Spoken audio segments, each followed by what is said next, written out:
السلام علیکم. Good to have you at Urdu audio books.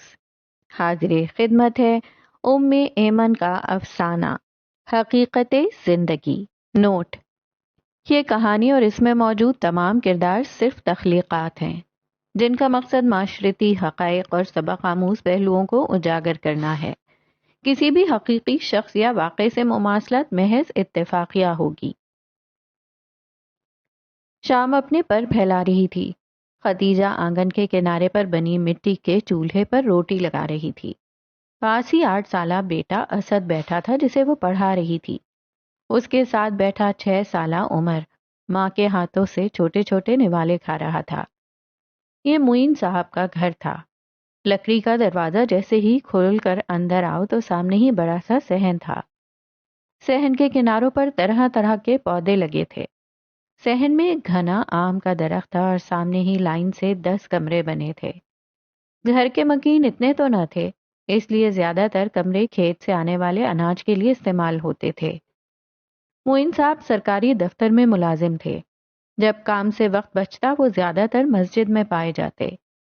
Khadija ان کے دور پار کے رشتے دار کی بیٹی تھی جسے معین صاحب کی ماں نے پسند کیا تھا، جسے معین صاحب نے شادی سے پہلے دیکھا نہ تھا. شادی کے بعد دونوں میں اتنی محبت کہ دیکھنے والے رشک کا شکار ہوتے. کبھی بھی لوگوں نے معین صاحب کو ختیجہ بی بی سے اونچی آواز میں بات کرتے نہ سنا تھا. معین صاحب جو ختیجہ کو ختیجہ بی بی کہہ کر پکارتے تھے، انہیں دیکھ دیکھ کر گاؤں کی عورتیں بھی انہیں ختیجہ بی بی کہنے لگیں. گوری اور سرخ رنگت کے ساتھ ختیجہ بی بی کے چہرے پر بلا کا نور جھلکتا تھا. شادی کے شروع کے سالوں میں ختیجہ بی بی 2 بار بیٹی کی ماں بنی، لیکن اللہ کو جو منظور تھا. بچے ہونے کے بعد چند گھنٹوں بعد ہی دم توڑ جاتے. ختیجہ بی بی رو رو کر اپنی طبیعت مزید خراب کر لیتی، لیکن منہ سے ایک شکوہ نہ کرتی. جس نے دیا تھا اسی نے لیا، تو کیسا شکوہ. لیکن افسوس کہ وہ بچوں کی ماں تھی. آس پاس کے لوگ معین صاحب کو دوسری شادی کا مشورہ دینے لگے، لیکن معین صاحب نے کسی کی بات پر کان نہ دھرا. معین صاحب ہمیشہ ختیجہ بی بی کا ساتھ دیتے، رات رات بھر ان کے ساتھ جاگتے اور ان کی خدمت کرتے. ایک دفعہ ختیجہ بی بی نے کہا کہ معین صاحب لوگ صحیح کہتے ہیں، میں آپ کو اولاد نہیں دے سکوں گی، آپ دوسری شادی کر لیں. معین صاحب نے ان کا ہاتھ پیار سے پکڑا اور نرم لہجے میں بولنے لگے، ختیجہ بی بی، اگر اللہ نے میری قسمت میں اولاد نہیں لکھی ہوگی تو میرے ایک سے زیادہ شادی کرنے کا بھی کوئی فائدہ نہیں. دنیا ہی نہیں، میں تو جنت میں بھی بس آپ کا ساتھ چاہتا ہوں. یہ سن کر ختیجہ بی بی کی آنکھوں میں آنسو آ گئے. ختیجہ بی بی اللہ کا شکر ادا کرتے نہیں تھکتی تھیں کہ اللہ نے انہیں اتنا محبت کرنے والا شوہر عطا کیا تھا. معین صاحب اکثر ان کے ساتھ چولہے پر روٹی سینکنے بیٹھ جاتے. وہ منع کرتی رہ جاتی تھیں کہ کھلا صحن ہے، لوگ اپنی چھتوں سے دیکھ نہ لیں. معین صاحب کو کوئی فرق نہ پڑتا. ختیجہ بی بی کپڑے دھوتی تو وہ ان کی مدد کرتے. عورتیں اپنی چھت سے دیکھتی تو دوپٹے کا پلو دانتوں تلے دبا لیتی اور لوگ کہتے کہ یہ مردوں کے کرنے کا کام نہیں ہے. جس پر معین صاحب مسکرا کر بات کرتے تو یہ کہ ہمارے نبی صلی اللہ علیہ وآلہ وسلم کی سنت ہے. معین صاحب سلام کرتے ہوئے گھر کے اندر داخل ہوئے اور صحن میں پڑے تخت پر بیٹھ گئے. ختیجہ بی بی جلدی سے اٹھی اور ان کے لیے پانی کا گلاس لائیں. وہ جانے ہی لگی تھی کہ معین صاحب نے انہیں آواز دے کر روکا اور ان کے ہاتھوں کو اپنے ہاتھوں میں لیا اور ان کے ہاتھ پر ہلکے سے جلے ہوئے نشان پر ہاتھ پھیرتے ہوئے کہہ رہے تھے، کیا حال کر لیا ہے تم نے اپنے ہاتھوں کا ختیجہ بی بی. تمہارے ہاتھوں پر ذرا سی بھی خراش آتی ہے تو میرا دل ڈوبنے لگتا ہے. ان کی آنکھوں میں صاف فکر مندی جھلک رہی تھی. ان کی بات پر ختیجہ بی بی ہلکا سا مسکرائیں اور کہا، مجھے آپ کا اور بچوں کا کام کر کے سکون ملتا ہے. معین صاحب یہ کہتے ہوئے وہ آگے بڑھ گئیں. انہیں کئی بار معین صاحب نے کہا تھا کہ وہ گھر کے کاموں میں اتنا نہ لگا کریں، لیکن ہر بار ان کا یہی جواب ہوتا، شوہر اور بچوں کا کام کر کے جو سکون ملتا ہے وہ ایک عورت ہی جان سکتی ہے. ختیجہ بی بی اپنے چھوٹے بیٹے عمر کو لے کر تخت پر آ بیٹھی. ماں کے پیچھے پیچھے اسد بھی آ بیٹھا. کیسا پڑھ رہا ہے اسد؟ اب انہوں نے اسد کے حوالے سے ختیجہ بی بی سے پوچھا. یہ اردو بہت اچھے سے لکھنے لگا ہے۔ معین صاحب، میں کہہ رہی تھی کہ عمر کا بھی اسکول میں داخلہ کرا دیں۔ عمر 6 سال کا ہو جائے گا، کل ہی اسے لے کر جاؤں گا۔ یہ سن کر عمر خوشی سے ماں کے گلے لگ گیا۔ تیرا روپ تو بہت چڑھا ہے، لگتا ہے اس بار بھی بیٹا ہی ہوگا۔ جو اللہ کو منظور، سلمہ مسکرا کر کہتی ہے اور بہن کو ساتھ لیے کمرے میں آ گئی۔ وہ جب بھی ختیجہ بی بی کے گھر آتی اس کی ہر چیز کو کھول کھول کر دیکھتی اور کہتی جاتی، ختیجہ تو بہت قسمت والی ہے۔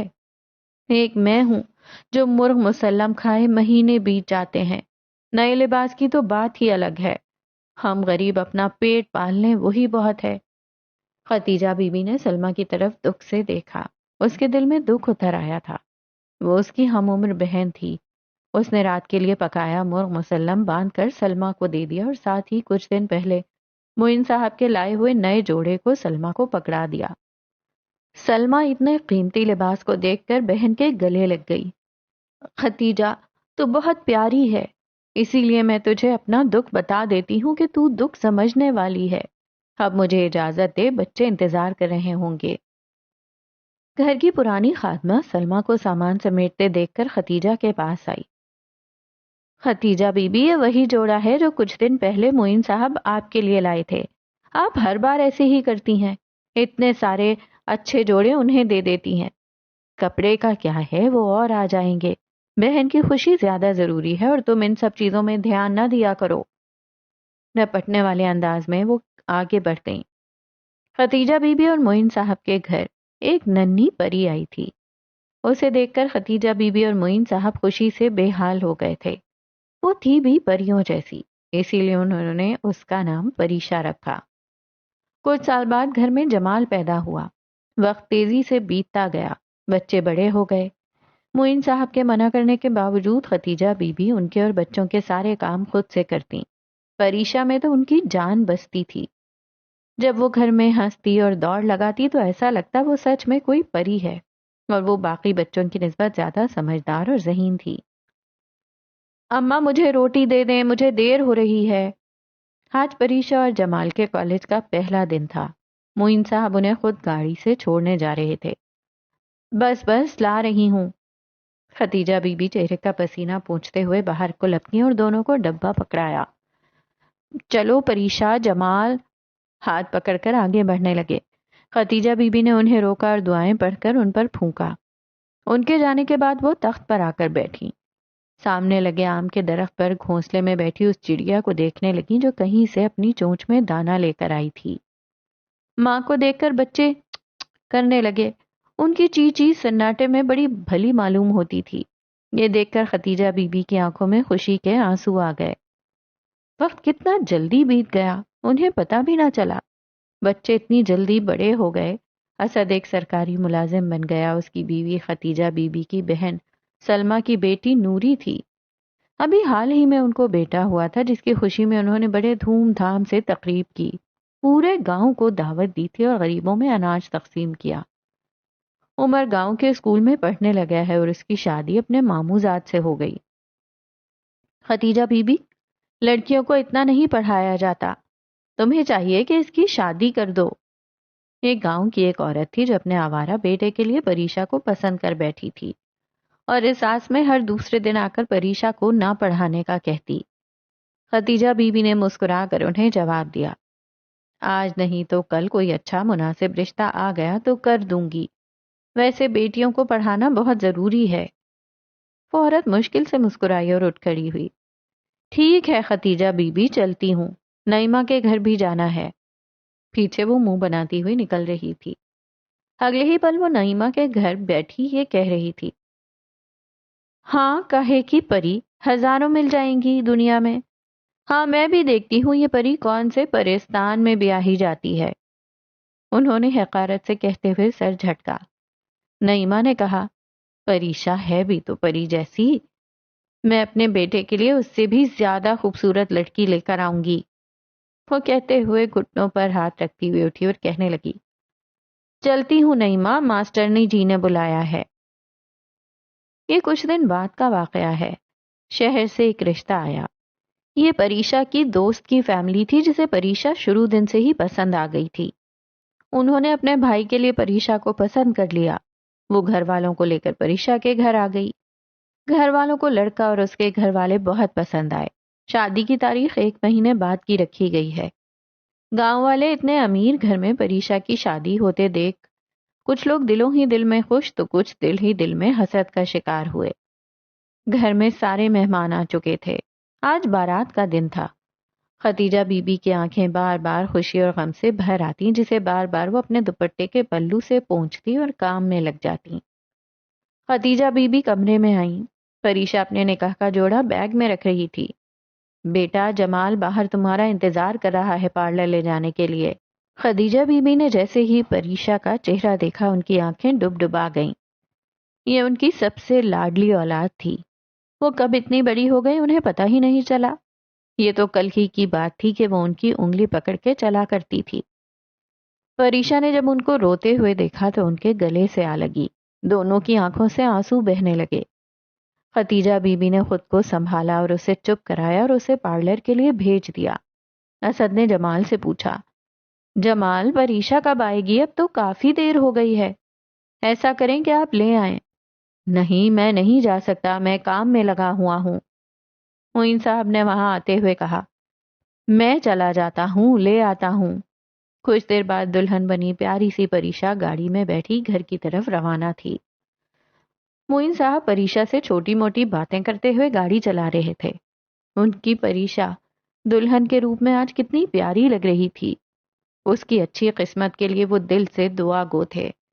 انہیں آج پریشا کے بچپن کی ساری باتیں یاد آ رہی تھیں۔ انہوں نے پریشا کو مخاطب کرتے ہوئے کہا، تمہیں یاد ہے پریشا، بچپن میں سب کے سو جانے کے بعد تم فریج سے کتنے ڈبے آئس کریم نکال کر کھایا کرتی تھیں؟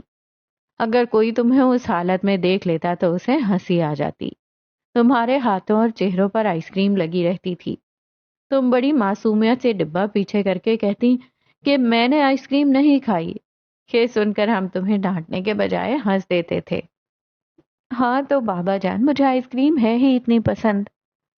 یہ کہتے ہوئے پریشا کھلکھلا کر ہنس پڑی۔ ایک پل کا کھیل تھا، کسی کو کچھ سمجھ ہی نہ آیا۔ سامنے سے تیز رفتار سے آتا ٹرک ان کی گاڑی سے آ لگا اور معین صاحب اور پریشا بری طرح سے زخمی ہو گئے۔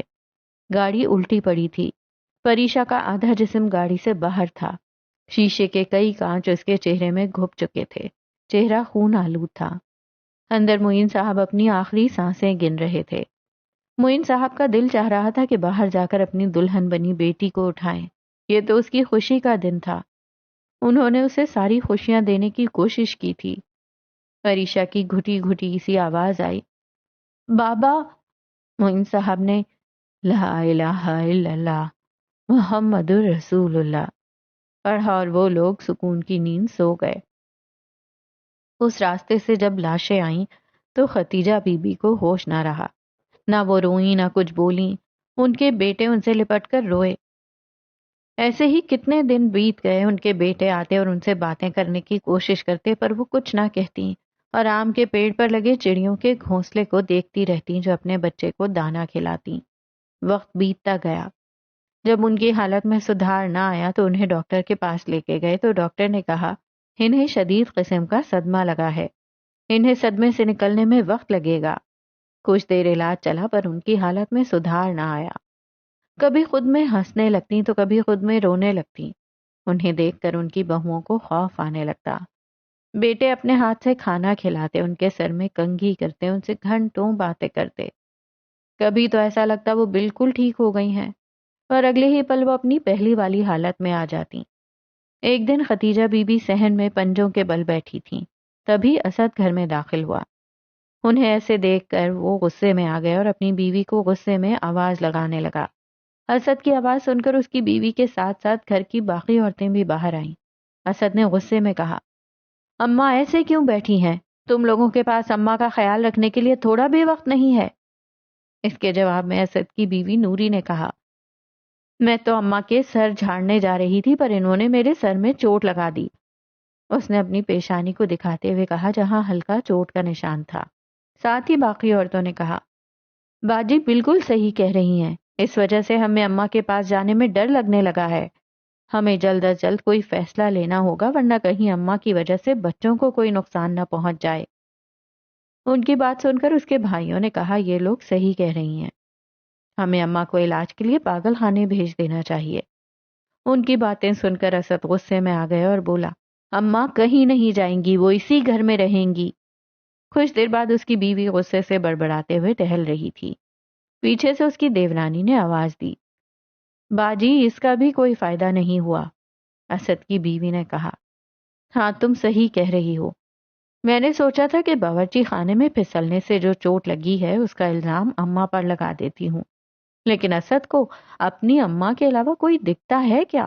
پتہ نہیں کب تک یہ پاگل بڑھیا ہمارے سر پر مسلط رہے گی۔ ایک دن اسد کا بیٹا رو رہا تھا۔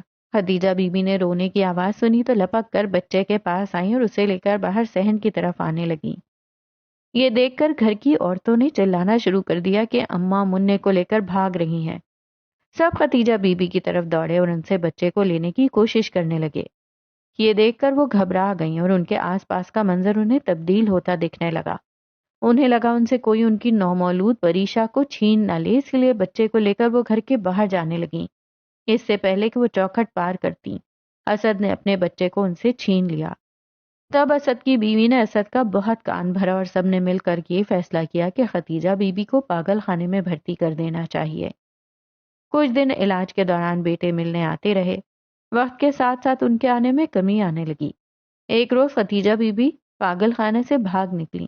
جب پاگل خانے سے بیٹوں کو فون آیا تو انہوں نے کوفت سے ایک دوسرے کو دیکھا اور کہنے لگے انہوں نے تو پریشان ہی کر رکھا ہے، کتنے اچھے سے علاج چل رہا تھا لیکن انہیں چین نہیں۔ عمر اور جمال دونوں خدیجہ بی بی کو کھوجنے نکلے۔ وہ کہیں نہ ملی تو 1-2 گھنٹے میں وہ گھر واپس آ گئے۔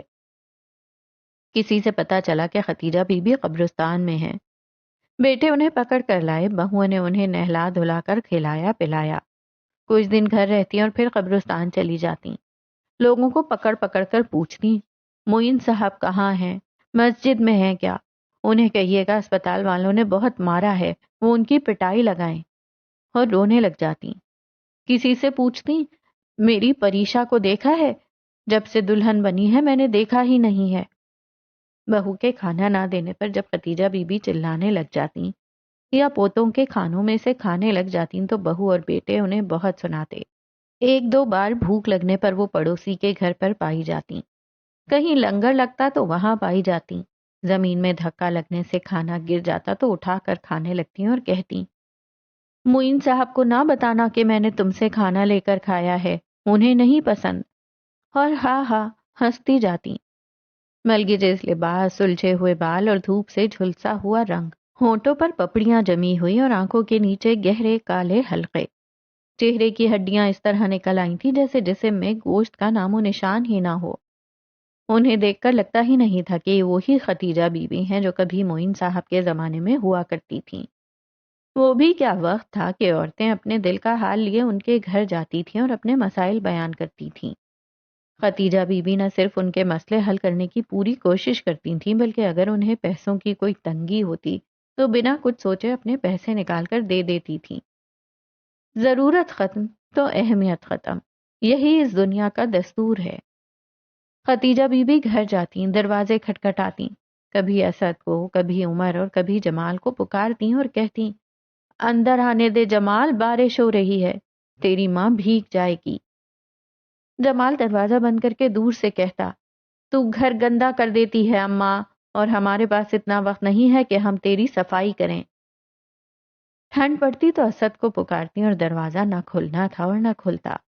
اسد کا شہر میں تبادلہ ہو گیا اور اس نے شہر میں منتقل ہونے کا فیصلہ کیا اور اپنے گھر والوں کو کہا آخر رکھا ہی کیا ہے اس گاؤں میں۔ سب کو یہ بات صحیح لگی اور گھر بیچ کر شہر منتقل ہونے لگے۔ کسی بچے نے کہا تیرے بچے تجھے چھوڑ کر جا رہے ہیں۔ خدیجہ بی بی یہ سنتے ہی گھر کی طرف بھاگی، اپنے بچوں کو بہت روکا اور کہا مجھے بھی لے چلو، پر انہیں بوڑھی پاگل ماں ساتھ تھوڑی نہ چاہیے تھی۔ گاڑی تیز رفتار سے بڑھتی گئی۔ خدیجہ بی بی گاڑی کے پیچھے دوڑتی رہیں جب تک کہ وہ زمین پر نہ گر گئیں۔ زمین پر گرنے سے ان کی کوہنی سے خون بہنے لگا۔ کئی سالوں تک گاؤں کے لوگوں نے یہ منظر دیکھا کہ ایک بوڑھی 80-85 سالہ عورت گاؤں کے ہر انسان سے اپنے بیٹوں کے بارے میں پوچھتی ہے، اپنے گھر کا دروازہ پیٹتی، جب تک کہ گھر کے مالک انہیں جھڑک کر بھگاتے۔ ارے مجھے بتا تو دو میرا عمر کہاں ہے، وہ میرے ہاتھ سے ہی کھانا کھاتا ہے۔ اسد اور جمال تو میرے بنا سوتے بھی نہیں ہیں، کھولو میرے بچے میرا انتظار کر رہے ہیں۔ لیکن وہ گھر جو مٹی کا ختیجہ بی بی اور معین صاحب کا ہوا کرتا تھا، وہاں پکا اور کشادہ گھر ہو چکا تھا۔ اب بچے وہاں نہ تھے جو ماں کے ہاتھ سے کھانا کھاتے تھے اور ماں کی لوری کے بنا نیند نہیں آتی تھی۔ اب وہ آم کا پیڑ بھی وہاں نہ تھا جس پر چڑیا اپنے بچے کا کھانا ڈھونڈنے جاتی، اور واپسی پہ بچے چی چی کیا کرتے تھے۔ ٹھنڈ کی شدت اتنی زیادہ پڑی کہ لوگ اپنے گھر میں دب کے بیٹھے تھے۔ وہاں ختیجہ بی بی کے پاس اوڑھنے کے لیے ایک چادر تک نہ تھی۔ شدت کی ٹھنڈ کے باعث وہ قبرستان میں معین صاحب کی قبر کے پاس بیٹھی ان سے باتیں کر رہی تھیں۔ ہمارے بیٹے سب بھول گئے معین صاحب، کوئی اپنی ماں کو کیسے بھول سکتا ہے؟ میرا رات رات کو جاگ کر ان کا خیال رکھنا، کتنی راتوں کی نیند میں نے ان کے لیے گنوائی۔ پہلے ان کے کھانوں کا خیال رکھا، ان کی بیماری پر کتنی راتیں جاگ کر بتائی میں نے۔ ان کے لیے نہ راتوں کا ہوش نہ دن کا ہوش۔ وہ ماں جو اپنے ہاتھوں سے اپنے بچوں کو نوالے کھلاتی تھی، رات میں اٹھ کر انہیں دیکھتی کہ ان کے بچے صحیح سے سوئے ہیں کہ نہیں۔ وہ بچے اپنی ماں کے بنا ایک دن نہیں رہ پاتے تھے۔ وہ اپنی ماں کو بھول گئے، ساری ریاضتیں ساری باتیں بھول گئے۔ میں بیمار تھی۔ ان کی سسکی ابھری، آنکھوں سے زاروں قطار آنسو بہ رہے تھے۔ انہوں نے آسمان کی طرف دیکھا۔ میں بیمار تھی اللہ، تو جانتا ہے میں بیمار تھی۔ انہوں نے مجھے پاگل کر دیا، میرے بیٹوں نے مجھے پاگل کر دیا۔ کوئی اپنی ماں کو ایسے چھوڑتا ہے؟ کوئی ماں بیماری میں اپنی اولادوں کو نہیں چھوڑتی، پھر میرے بیٹوں نے مجھے کیسے چھوڑ دیا؟ لیکن اللہ، تو میرے بیٹوں کو نہ پکڑنا، انہیں بخش دینا۔ میں نے معاف کیا، انہوں نے میرا حق نہ ادا کیا، میں نے معاف کیا، میں نے سب کو معاف کیا۔ روتے روتے وہ اچانک سے ہنسنے لگیں، بے بسی کی ہنسی۔ معین صاحب کی قبر پر سر ٹکاتے ہوئے کہا، جھوٹ کہتے ہیں لوگ کہ میرے بیٹے مجھے چھوڑ کر چلے گئے۔ آپ خود بتائیں، کوئی خود سے جنت گنوا سکتا ہے؟ وہ بڑبڑاتی جا رہی تھیں۔ اگلے دن قبرستان میں آئے ایک آدمی نے دیکھا کہ ختیجہ بی بی معین صاحب کی قبر پر سر رکھے ہمیشہ کے لیے پرسکون نیند سو چکی تھیں۔ ٹھنڈ سے ان کے ہونٹ نیلے پڑے تھے۔ ان کے بیٹوں تک یہ خبر پہنچی تو وہ آخری رسم ادا کرنے آئے اور معین صاحب اور پریشا کے بغل میں وہ بھی منو مٹی تلے جا سوئیں۔ ان کے بیٹے آخری پل میں ان سے لپٹ لپٹ کر بہت روئے۔ ماں کے لاڈلے، ماں کو بھلا بیٹھے، اپنی جنت گنوا بیٹھے۔